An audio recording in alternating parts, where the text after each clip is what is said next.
Kita di Indonesia gitu, kalau Anda tidak sepaham dengan presiden atau dengan bupati, perintah Allah itu hubungan dengan mereka baik, cocok tidak cocok harus baik, itu perintah Allah.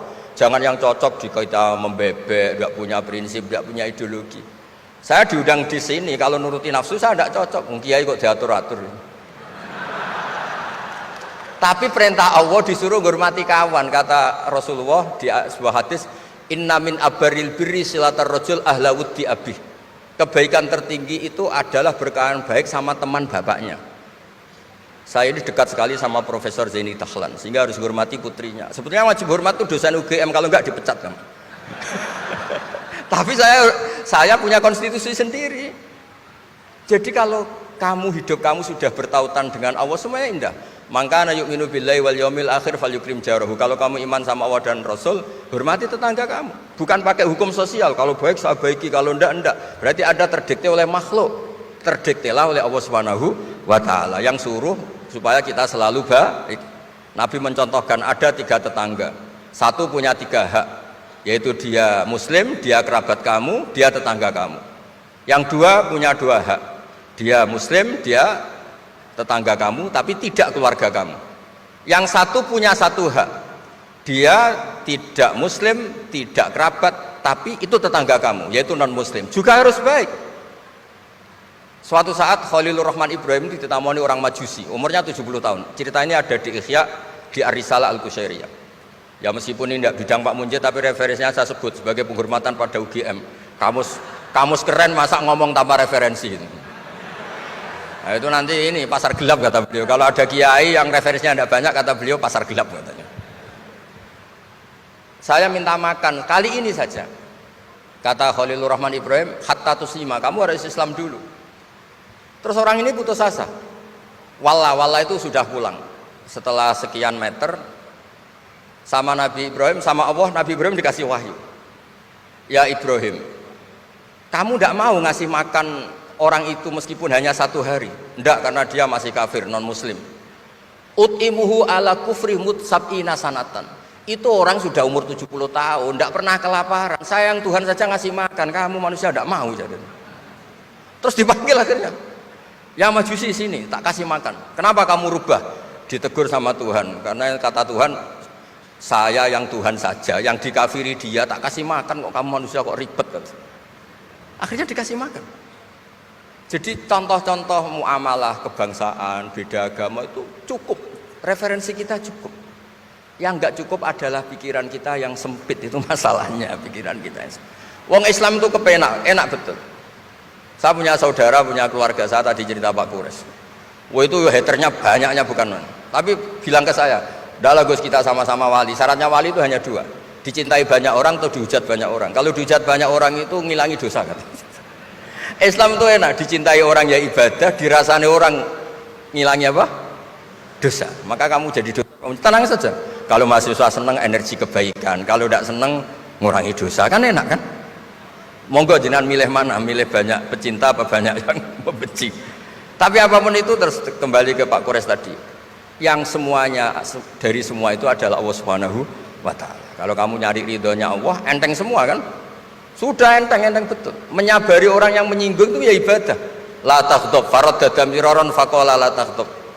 Tersinggung enggak marah itu ibadah. Wal kadhiminal ghaidh. Jadi itulah yang harus kita latih, saya itu sering ijtihad ya, bukan dengan makna yang mutlak ijtihad biasa.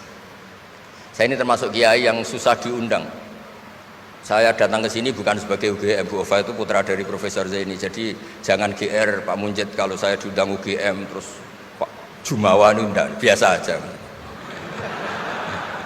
Biasanya bukan karena meremehkan UGM, enggak. Memang ada aturannya. Kiai itu kan ya jaga hatinya. Jangan-jangan diundang UGM mari takabur. Kan ya kita mikir. Kalau nggak mau jangan-jangan takabur, diundang kok nggak mau kan ya mikir. Ini cerita Pak Kures, ini kisah nyata. Saya tuh pernah diterima kasih kiai kecil. Gus matur nuwun Gus jenengan nggak datang kan? Oh iya. Kalau di dunia kiai itu kiai kecil kan diundang acara-acara kecil. Ya kira-kira salam template 200.000 lah kira-kira gitu.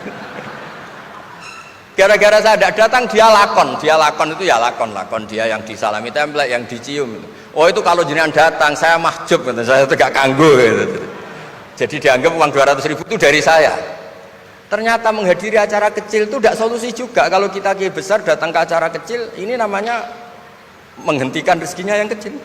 Itu ibarat toko besar dekat kelontong kecil gitu. Tapi kalau tidak datang, sombong betul setelah kiai besar diundang yang kecil nggak mau. Nah itu namanya istihad. Istihad itu satu pemikiran yang ya tadi yang diceritakan Mas Haji tadi. Mau tidak mau kita secara sosial itu berdebat. Sebaiknya kita ingin merakyat apa enggak? Kalau merakyat dengan tema-tema rakyat, urusannya makan, mungkin kita tidak jadi negara maju. Tapi kalau terlalu tema-tema besar, jangan-jangan lupa ngasih makan. Ya sudah, itu istihad. Ini yang terakhir saya cerita perbedaan pendapat. Dulu Al Haris Al Muhasibi itu pernah punya ide. Ini temannya Imam Ahmad, temannya Imam Syafi'i. Ya Imam Ahmad saya mau ngarang buku tentang menolak faham-faham Mu'tazilah, faham-faham yang nggak benar. Menurut Anda gimana? Jawabannya lucu. Jangan katanya. Kenapa? Sebelum Anda membantah mereka, meluruskan mereka, pasti Anda cerita argumentasi mereka. Ketika cerita argumentasi mereka, jangan-jangan mereka lebih tertarik argumentasinya Mu'tazilah daripada argumentasi Anda. Berarti Anda ikut menyebarkan kebid'ahan itu. Terus, oh iya. Nah ini mohon maaf ini mahasiswa UGM yang masih muda-muda ini.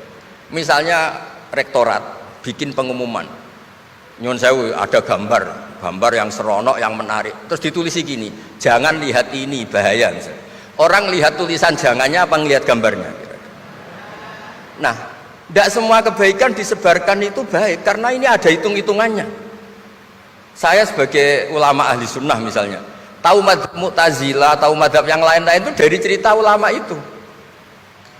Jangan-jangan ketika kita cerita bahaya NKRI misalnya, kita ini mencintai NKRI justru karena baca buku bahaya NKRI dalam ambang apa, setelah baca terus tahu ekstremis, tahu ini itu, malah benci NKRI, padahal kita ngarangnya demi persatuan NKRI, tapi kita tahu problemnya dari nulis. Nah itu hal-hal yang memang dalam istihad, dalam pemikiran itu, makanya saya hanya cerita yang ada di kitab karena ini keahlian yang memang saya diundang di sini, jadi saya profesional saja. Jadi di bab-bab seperti itu tuh memang kita pasti gampang berteman orang kecil katanya merakyat, ternyata memperbudak. Enak kan Anda misalnya Pak Munjid berteman kampungnya di Kebumen, dosen UGM tinggal nyuruh minta mijitin. Kalau berteman rektor disuruh-suruh kan. Nah ternyata tidak merakyat, senang berteman orang bisa disuruh, gak siap berteman atasnya. Lah gak mau berteman atasnya katanya merakyat, ternyata karena hasud, karena nggak jelas semua, hidup ini nggak jelas. Yang jelas hanya Allah Subhanahu wa taala. Makanya menurut ilmu tasawuf itu qulillah tsummadarhum fi khawdim ya'labun, sudahlah kembali ke Allah. Berteman orang kecil ya karena perintah Allah. Kalau karena perintah Allah pasti inginnya ikram, memuliakan. Berteman orang besar juga karena perintah Allah supaya ada hasud, supaya Indonesia ada chaos. Kayak tadi yang didawuhkan Pak Quraisy, la imamun khusyum khairun min fitnatin tadum. Imam yang dengan arti salah itu masih lebih baik ketimbang chaos. Karena kalau chaos lebih gak kebayang. Ya apapun itu cukuplah khazanah-khazanah Islam untuk mendidik kita sebagai orang yang menjaga kebinekaan, menjaga ukhuwah. Ya, terima kasih.